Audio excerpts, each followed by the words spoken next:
السلام علیکم ورحمۃ اللہ وبرکاتہ۔ بسم اللہ الرحمن الرحیم، الحمد للہ رب العالمین، والصلاۃ والسلام علی رسول محمد وعلی آلہ وصحبہ اجمعین۔ قال اللہ تبارک وتعالی انما المؤمنون اخوة فاصلحوا بین اخویکم واتقوا اللہ لعلکم ترحمون۔ سورہ حجرات میں اللہ نے فرمایا سارے مومن آپس میں بھائی ہیں۔ اگر کوئی آپس میں دوریاں پیدا ہو گئی ہیں تو اس کی اصلاح کر لیا کرو اور اللہ سے ڈرو تو شاید کہ اللہ تعالیٰ کی رحمت کو پڑھو۔ اللہ کے نبی صلی اللہ علیہ وسلم نے ہمیں تعلیم دیا ہے کہ مسلمان آپس میں بھائی بن کر زندگی گزاریں۔ آپ نے فرمایا لا تحاسدوا ولا تباغضوا ولا تدابروا وكونوا عباد اللہ اخوانا۔ لوگوں تم آپس میں حسد مت کرو اور آپس میں بغض مت رکھو اور دین چھوڑ کر تم واپس کفر شرک میں مت چلے جاؤ اور تم اللہ کے بندے بن کر آپس میں بھائی بن کر ہمیشہ زندگی گزارو۔ اللہ کے نبی صلی اللہ علیہ وسلم نے یہ بھی فرمایا، قرآن میں اللہ نے فرمایا یا ایھا الذین آمنوا، سورہ حجرات، لا یسخر قوم من قوم عسیٰ ان یکونوا خیرا منہم۔ کوئی قوم دوسرے قوم کا مذاق نہ اڑائے، ہو سکتا ہے کہ وہ لوگ اللہ کے پاس ان سے بہتر ہو سکتے ہیں۔ ولا نساء من نساء عسیٰ ان یکون خیرا منہن۔ کوئی عورتیں دوسری عورتوں کا مذاق نہ اڑائیں، ہو سکتا ہے کہ وہ عورتیں جن کا مذاق اڑایا جا رہا ہو وہ اللہ کے پاس ان سے بہتر ہو جو مذاق کر رہی ہے۔ ولا تلمزوا انفسکم، تم جو ہے اپنے آپ پر جو ہے طعنے مت دو، اور اسی طرح ولا تنابزوا بالالقاب، اور برے القاب سے ایک دوسرے کو مت پکارو۔ پھر اللہ نے فرمایا بئس الاسم الفسوق بعد الایمان، ایمان لانے کے بعد زبان سے بری بات نکالنا یہ بہت بری بات ہے، یعنی گالی گلوچ دینا یہ بہت بری بات ہے۔ ایک منہ میں گالی گلوچ نہیں دے سکتے۔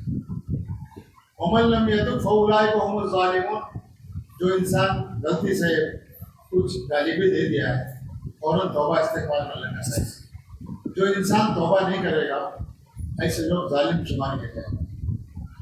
پھر سورہ حجرات میں اللہ نے فرمایا یا ایھا الذین آمنوا اجتنبوا کثیرا من الظن، اے ایمان والو تم بدگمانی سے بچو، بہت زیادہ بدگمانی سے بچو، خواہ بدگمانی کرنا، کیونکہ بدگمانی ایسی چیز ہے جو رشتوں کو توڑ دیتی ہے اور تعلقات کو ختم کر دیتی ہے اور اسی طرح بہت سارے برائیوں کو جنم دیتی ہے، اور معمولی باتوں کو لے کر بدگمانی میں پڑنا وہ مناسب نہیں ہے۔ ہمیشہ مومن کے ساتھ حسن ظن رکھنا چاہیے۔ ان بعض الظن اسم، بعض دفعہ بدگمانی جو ہے وہ گناہ کی بات ہے۔ ولا تجسسوا، کسی کے برائیوں کے ٹوہ میں لگنا یہ بھی مت کرو۔ ولا یغتب بعضکم بعضا، تم آپس میں ایک دوسرے کی غیبت مت کرو، کسی کے خلاف جا کر دوسروں کے سامنے بولنا یہ بھی مناسب ہے۔ ولا یغتب بعضکم بعضا ایحب احدکم ان یاکل لحم اخیہ میتا فکرہتم، کیا تمہیں کا کوئی آدمی پسند کرے گا کہ اپنے مردار بھائی کا گوشت کھائے؟ تو تم ضرور ناپسند کرو۔ کسی کی غیبت کرنا حقیقت میں جو ہے وہ اپنے مردار بھائی کا گوشت کھانے کے برابر ہے۔ واتقوا اللہ ایحب احدکم ان یاکل لحم اخیہ میتا فکرہتم واتقوا اللہ ولا تشركوا ان اللہ تواب الرحیم، بے شک اللہ تعالیٰ توبہ قبول کرنے والا ہے، رحم کرنے والا ہے۔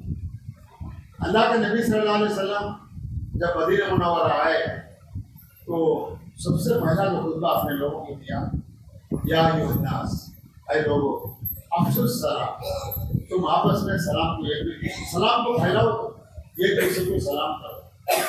واطعموا الطعام، اور ایک دوسرے کو کھانا کھلاؤ۔ وصلوا الارحام، رشتہ داری کو تم جوڑو۔ وصلوا باللیل والناس نیام، رات کو اٹھ کر تم نماز پڑھو جب کہ لوگ سو رہے ہو۔ تدخل الجنت بسلام، تم جنت میں سلامتی کے ساتھ داخل ہو جاؤ۔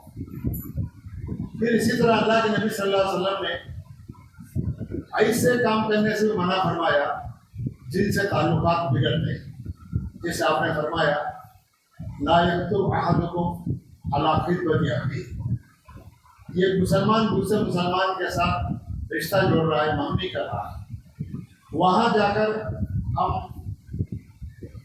منگنی یا تو پوری مکمل ہونا یا منگنی ٹوٹ جانا، جب جا کے ہم رشتہ مانگ سکتے ہیں۔ جب معلوم ہو کہ ایک رشتہ ہو رہا ہے، بات چیت چل رہی ہے، ہم جا کے وہاں منہ ڈالنا اور رشتہ طلب کرنا یہ مناسب ہے، کیونکہ اس سے کیا ہے آپس میں دشمنیاں بڑھتی ہیں۔ وہ آدمی ایسے سوچتا ہے کہ میں جس جگہ گیا رشتہ مانگا وہ میرے بچے کے لیے بچی کے لیے، یہ آدمی آ کر گڑبڑ کرتے تو تعلقات بگڑتے ہیں۔ اللہ کے نبی صلی اللہ علیہ وسلم نے ایسے کام کرنے سے منع فرمایا جس سے تعلقات بگڑتے ہیں۔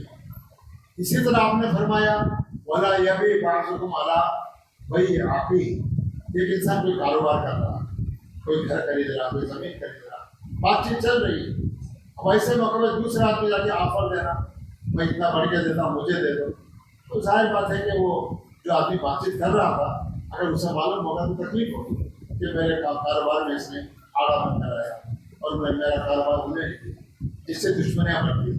تو اللہ کے نبی صلی اللہ علیہ وسلم نے ایسے کام کرنے سے منع فرمایا جس سے تعلقات بگڑ سکتے ہوں، دشمنیاں بڑھتے ہوں، اللہ کے نبی صلی اللہ علیہ وسلم منع فرمایا۔ تو یہ چند، اور اسی طرح اللہ کے نبی صلی اللہ علیہ وسلم نے چند حقوق بیان فرمائے۔ مثال کے طور پر کوئی آدمی اگر بیمار ہے تو جا کے اس کی بیمار کو سکھانا چاہیے، اور کوئی آپ نے دعوت دیا وہ دعوت کو قبول کرنا ضروری ہے، کوئی آپ نے سلام کیا سلام کا جواب دینا ضروری ہے، کوئی آدمی چھینکا تو وہ الحمدللہ بولتا ہے تو ہم کو یہ الحمدللہ بولنا ضروری ہے، اور اسی طرح کوئی آدمی اچھا مشورہ پوچھا تو ہم کو مشورہ دینا ضروری ہے، اگر ہم کو معلومات ہے صحیح مشورہ دینا چاہیے، غلط مشورہ کبھی نہیں دینا۔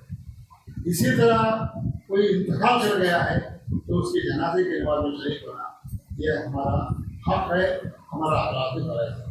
یہ چند باتیں تھیں جو مسلمانوں میں الفت اور محبت پیدا کرنے والی باتیں تھیں، تو میں مناسب سمجھا کہ وہ آپ کے سامنے ذکر کروں۔ اور اسی طرح اللہ نے قرآن اور ایک جگہ فرمایا وَاعْتَصِمُوا بِحَبْلِ اللَّهِ جَمِيعًا وَلَا تَفَرَّقُوا، تم اللہ کے رسی، اللہ کے دین مضبوطی سے پکڑو اور پھر قرآن حدیث کو مضبوطی سے پکڑو، وَلَا تَفَرَّقُوا، آپس میں تم جدا مت ہو جائے، فرقے بازی میں مت پڑو، گروپ بندی میں مت پڑو، ایک مومن بن کر آپس میں بھائی بن کر زندگی گزارو۔ یہ چند باتیں تھیں جو میں سمجھا کہ مناسب سمجھا کہ ہمارے مسلم معاشرے کو ہم یہ باتیں پیش کریں تاکہ ان کے اندر اور بھی اخوت، بھائی چارے کی محبت پیدا ہو، اور اسلام کی تعلیمات قرآن آیات نبی صلی اللہ علیہ وسلم کا حدیث ہے، ہم اللہ سے دعا کرتے ہیں اللہ تعالیٰ ان باتوں پر ہمیں عمل کرنے کے توفیق عطا فرمائے۔